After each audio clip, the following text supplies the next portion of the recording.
Hey guys, Jaclyn here this Wednesday at lunchtime, and like I was talking about a little bit before noon, we're going to talk during lunch today about something that most people don't talk about. We're going to talk about depression. We're going to talk about suicide and how that, even though we don't talk about it, that it's a very prominent problem. It's a very prominent illness here. And, you know, with the recent death of Robin Williams, a lot of folks are kind of bringing it to light, I guess you could say. But instead of just making a montage of our favorite Robin Williams movies, I thought it would be more responsible to talk about the issue, you know, to talk about the problem, to talk about why it is so devastating that he did feel the need to take his own life. So I don't really have a lot of expertise in this area, so I invited Amy to come in. And Chad said, I told Chad what I wanted to do, and he said, I think that's great. Call my friend Amy. She would be great to come in. So first of all, thank you so much for coming in and talking. I really appreciate you being here. I'm glad to be here. Glad to share my story and hopefully lift the stigma a little bit. I think so too. I do have a lot of friends who have been affected by depression and by suicide, and I think that it's one of those things that until it affects you, you maybe have a misconception about it. And so that's what we're going to try to do today, is just have a very honest, very open, very responsible conversation, and hopefully maybe alleviate some of just the misconception, and, you know, to maybe offer, you know, a hand out there to someone who needs help, or to give them some information. So, Amy, if you don't mind, if you'll just kind of give them a little background about you and how this became, you know, something that really is important to you. I'll be glad to do that. I'm originally from Eastern Kentucky. In 1998, I lost my mother to suicide. I had moved here in February of 97, an only child, and I'm sure she felt lost. We were not codependent on each other, but we were really close. Mm-hmm. And so many times looking back, I can remember thinking, that was desperation. That was loneliness. Mm-hmm. That was a sign. And when I finally got the call that she was gone, it's a loss that you don't get over. You don't get past. It's a loss that you cannot explain. And it's something that you don't want anybody else to go through. And at that point, I grieved, I cussed, I screamed, I yelled for a good while. And I finally said, okay, this can't be in vain. I've got to do something. And I tried to help when I was called on to help. Other people that had lost their parents were usually the people that would come to me most. And then in 2007, we started a task force here in Owensboro. I say we. It was actually started by Bob Roby, who is a phenomenal soul. And he started the group, and it was just a small group of us, and we slowly but surely became the Owensboro Regional Suicide Prevention Coalition. You know, something that I want to talk about is depression, like you said. Depression it's not something that is obvious. It's not a big bump that sticks out of somebody's head. It's not a broken open, you know, wound. It's something you can't see. And if somebody had a big lump on their head and it was just out there throbbing and you knew that it looked painful, you would say, hey, what can I do to help? Right. But you don't have that with depression. But that wound is still there. And it's, I'm stumbling for words. It's something that people think, oh, I can't see it, so it's not there. Right. But it is, and it's festering, and it's just getting bigger and bigger and bigger. And there's no one to help if they don't recognize that. And a person that is depressed can go into a very dark place. I have suffered with depression from time to time, situational type stuff. You know, I think everybody gets the blues about some things, and but being in that true depression, in that true state of depression, where you don't want to eat, you don't want to get out of bed, you don't want to sleep, or you don't want to be awake. You're just existing. Right. You're almost in a holding pattern. and it's dark, and it's a very bad place to be. I have not been as far as other people that I've known, but like I said, I've been blue. I can't imagine what it must take for a person to be hurting so bad that the pain of living is worse than the pain of dying, right, and taking yourself from this world.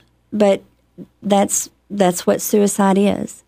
It's when people cannot take that anymore.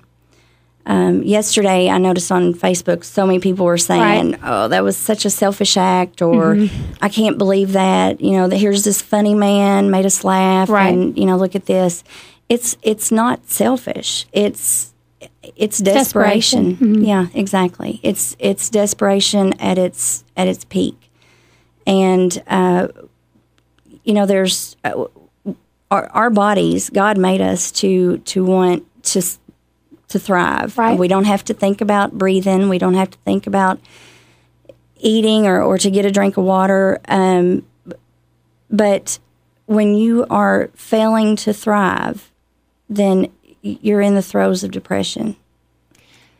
So for people out there who are listening, for people who, like when you were talking about, and you said, and like you said, we've all been in situational instances in our lives where we didn't want to get out of bed, where the last thing you want to do is go to work and smile and say hi. When someone says, "How are you doing?" you say, "Oh, I'm fine. How are you?" But you're dying on the inside. You know what I mean? You are, and you feel like, you have nowhere to go. You have nowhere to talk to. Sometimes it's really hard to see those signs in people. That's like the case like we're seeing with Robin Williams. People say, everyone's just, can't believe that this is happening. But there's so many people like that here in Owensboro, here in the tri-state. Could be someone that you work with or go to church with or that lives under the same roof as you. How do you help them? I mean, what do you do to combat that? I think if a person is, let's just say, for example, if they are in end stage of a disease, typically there's either a hospice or family. There's somebody 24/7 that's there. And if you know somebody that you think is in that place, form your own little coalition. Right. Get a group. Tag off. Make sure that somebody is texting, calling, dropping by the house, something all the time, every hour, every 30 minutes, whatever. And the person that's depressed, they may scream, yell. If they get mad and don't talk to you when they come out of it, then that's fine. You saved a life. Right. And they'll see that.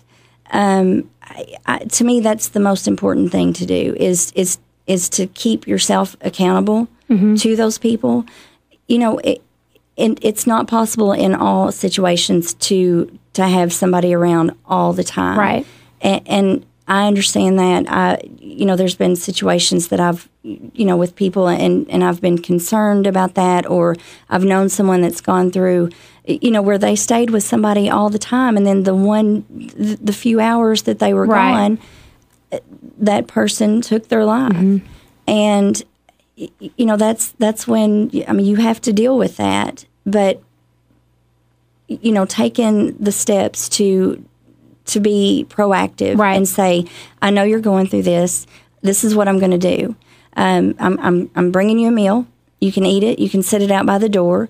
You can slam the door. You can do whatever you want to do. But I'm here. And if you decide to peek out the window, that's fine.